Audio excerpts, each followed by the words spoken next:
तो ये है झंडे जी का भव्य दृश्य। और इस बार झंडे जी का मुख्य आकर्षण का केंद्र ये झंडे जी के साथ साथ जो जुड़ा यहाँ पर तालाब है। अब ये सरोवर के अंदर तब्दील हो रहा है और ये मेले तक पूरी तरह से विकसित या बन चुकेगा। आप देख सकते हो इसकी भव्यता का नज़ारा। इसमें पानी भर रहा है, उसके साथ साथ झंडे जी के मेले की शुरुआत हो चुकी है, संगतें आ चुकी हैं। और होली के बाद श्री दरबार साहब में संगतों के पहुंचने का सिलसिला तेज हो गया है और संगतों की चहल पहल के बीच दरबार साहब भी सजने लगा है और मेला पूरी तरह से लग चुका है। उत्तर प्रदेश और यहाँ पर अलग अलग जगह से लोग आते हैं, संगतें आती हैं, दुकान के लिए भी लोग आते हैं। तो ये दुकानें ही लगती जा रही हैं इसी झंडे जी परिसर के चारों तरफ। और यहाँ पर आने वाले जो संगतें हैं जो उत्तर प्रदेश से आती हैं, हिमाचल, राजस्थान, उत्तराखंड और हरियाणा से श्रद्धालु मंगलवार तक पहुंचते रहे। उसके बाद क्योंकि यहाँ का जो प्रबंधन समिति है उनका भी इस बार जो अनुमान है कि झंडे जी के दर्शन के लिए इस बार संगतें लाखों की संख्या में पहुंचेंगी और इसके लिए भी पूरी तरह से इंतज़ाम हो चुका है। रात रात को संगतों का आना लगा रहता है। ये भी रात का दृश्य है। तो संगतें आ रही हैं, इनके लिए भी गुरु राम राय दरबार की तरफ से विश्राम स्थल का इंतज़ाम किया गया है और वो ज़्यादातर सब SGRR के स्कूल होते हैं। इसी तरह ये जो दृश्य है यहाँ पर भी आप देख सकते हो, सड़क के किनारे भी काफ़ी सारे लोग बैठे हुए हैं, कुछ अपनी दुकानें लगा रहे हैं, कुछ सो चुके हैं।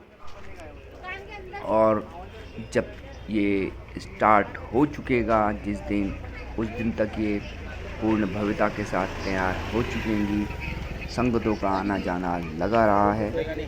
और मंगलवार को क्योंकि यहाँ पर दैनिक पूजा अर्चना भी हुई है, उसके बाद दरबार साहब के जो श्री महंत देवेंद्र दास हैं उन्होंने भी यहाँ पर संगतों के दर्शन किए हैं। और उसके बाद साथ समिति ने भी आवश्यक उनको निर्देश दिए हैं इन संगतों को कि आपको कहाँ कहाँ ठहरना है और व्यवस्था बनाए रखनी है। उसके साथ साथ पुलिस प्रशासन के अधिकारियों के साथ भी दरबार साहब की बैठक हुई है इसी माहौल के लिए कि इसको कैसे संभाला जाए। क्योंकि जिस दिन मेला या झंडे जी चढ़ते हैं उस दिन बहुत भीड़ रहती है। और उसके साथ साथ यहाँ के आसपास के जो बाज़ार हैं उनके वहाँ पर भी काफ़ी सारे जो श्रद्धालु हैं यहाँ पर लोकल, उनका भी इसमें बहुत बड़ा योगदान रहता है, जो कि संगतों की नाश्ता पानी की व्यवस्था भी करते हैं। उसके साथ साथ लंगर का भी यहाँ पर प्रावधान है, जो कि लंगर तो वैसे डेली लगता है लेकिन इनके बाद मेले के टाइम ये लंगर जो है बहुत बढ़ जाता है। कुछ लोकल लोग भी लगाते हैं और झंडे जी दरबार साहब की तरफ से तो ये लगता ही है।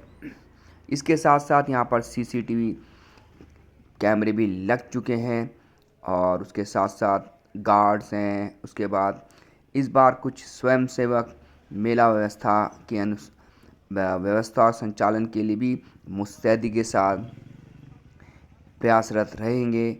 और उसके साथ साथ डॉक्टरों की टीम भी यहाँ पर तैनात रहेगी। अगर किसी को कुछ प्रॉब्लम होती है तो उनका भी समाधान होगा। और ये रात का दृश्य है इसलिए जैसे मैं आपको बता रहा हूँ, अभी दुकानें लग रही हैं।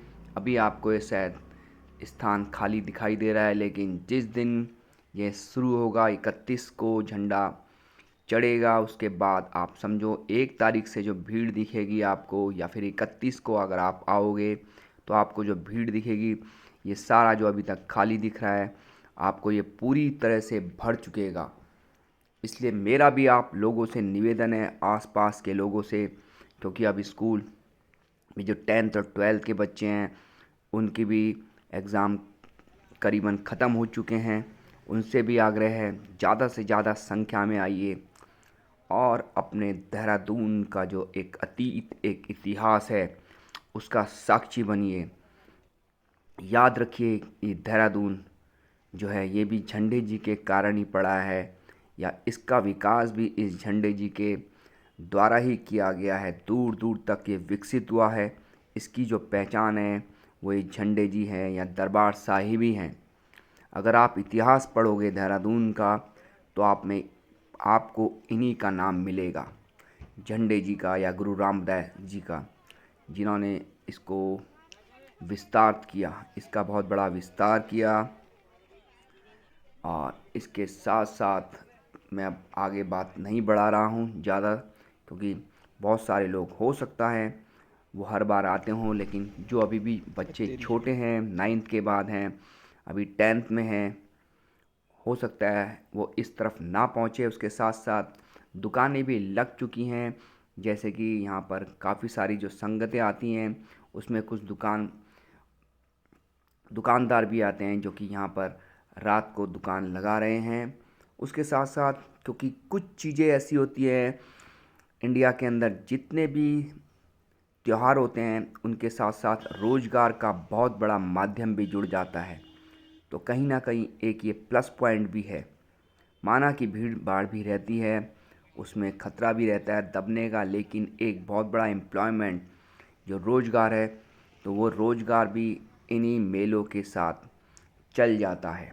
तो चलिए मैं अब अपनी वार्ता को विराम देता हूँ और उसके साथ साथ आपको अपडेट करता रहूँगा इस झंडे जी के बारे में। धन्यवाद, फिर मिलूँगा।